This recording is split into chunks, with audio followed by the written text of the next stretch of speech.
Coat rack project, take one. Hey there, and welcome to DIY Projects with Pete. I'm your host, DIY Pete, out in Bozeman, Montana.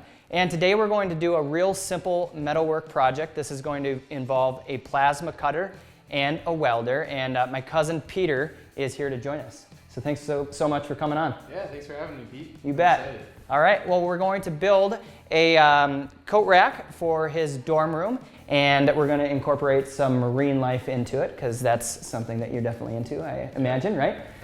All right, so let's go ahead and get started with today's project. The first step is to cut your metal to size. We used a 14 gauge metal scrap piece we found at a steel yard and cut it down to 9 inches by 31 inches using a plasma cutter. You can have the steel mill make the cuts if you'd prefer.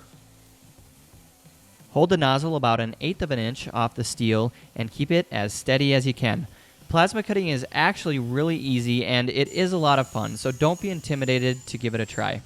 Once you've made the cut, use an angle grinder with a flap disc to smooth out the rough edges.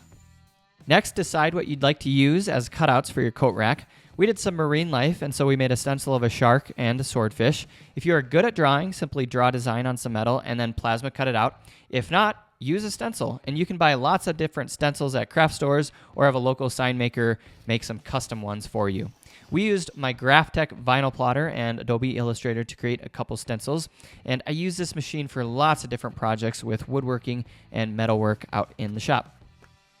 Clean the steel with some rubbing alcohol so the decals stick, then apply the decals and trace around them. If the metal has an oily surface, use a soapstone pen to trace around the stencils. If the steel is somewhat clean, a Sharpie marker will work just fine. Then you'll want to remove the stencils before we start cutting. Once they are removed, we'll start using the plasma cutter to make the designs. Hold the nozzle about 1/8 of an inch off the steel and slowly start cutting. Make sure to be in a very well-ventilated area and to wear all of the safety equipment. Use plasma cutting rated goggles, gloves, and then make sure to have a long sleeve shirt, long pants, and anything else the manufacturer recommends.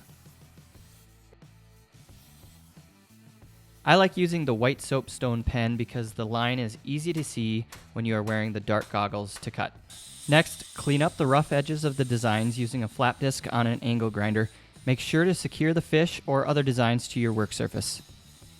Then we'll cut the steel rod that will be used as the hooks for the coats or hats. Use a metal cutoff saw for this process. Cut one end of each of the 4 hooks at a 20-degree angle so the rod is angled up when welded on and is going to hold up the coats. Clean up the rough edges of the rod using an angle grinder. Make sure to have a secure grip on the steel rod pieces when working with them.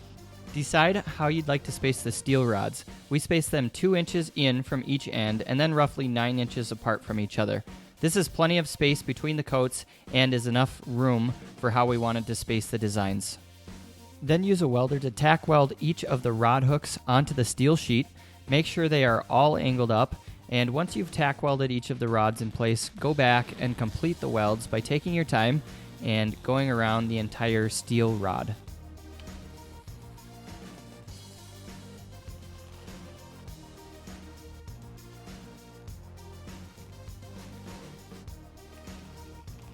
Then cut 2 pieces of rod to about 1 inch long and then weld one to the back of each design. We drilled a total of 2 1/4-inch holes that were 16 inches on center so we could attach the coat rack to the wall using screws. Drilling them at 16 inches on center will help ensure you hit the studs in the wall and have a secure coat rack when it's in place. We did a quick cleaning of the metal and then worked on shining up the fish. To remove the oily finish from the fish, we brushed on a little muriatic acid and let it sit.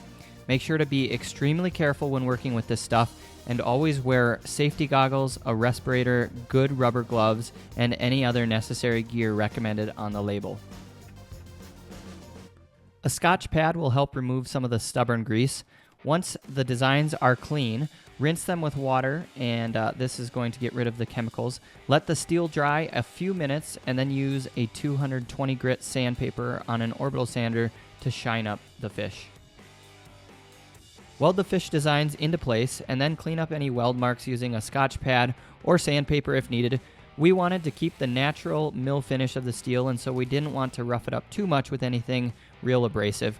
However, you could certainly polish up the back piece or patina it if you'd prefer.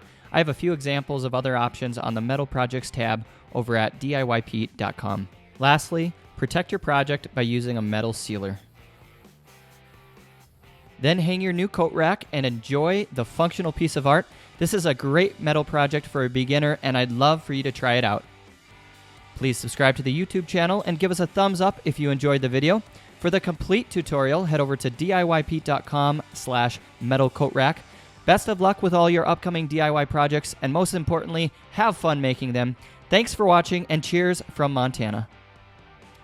If you are interested in learning more about working with metal, click on the left thumbnail to see how to make a silhouette of your favorite city skyline, and on the right thumbnail to learn how to build a 3-dimensional sign. Cheers, guys!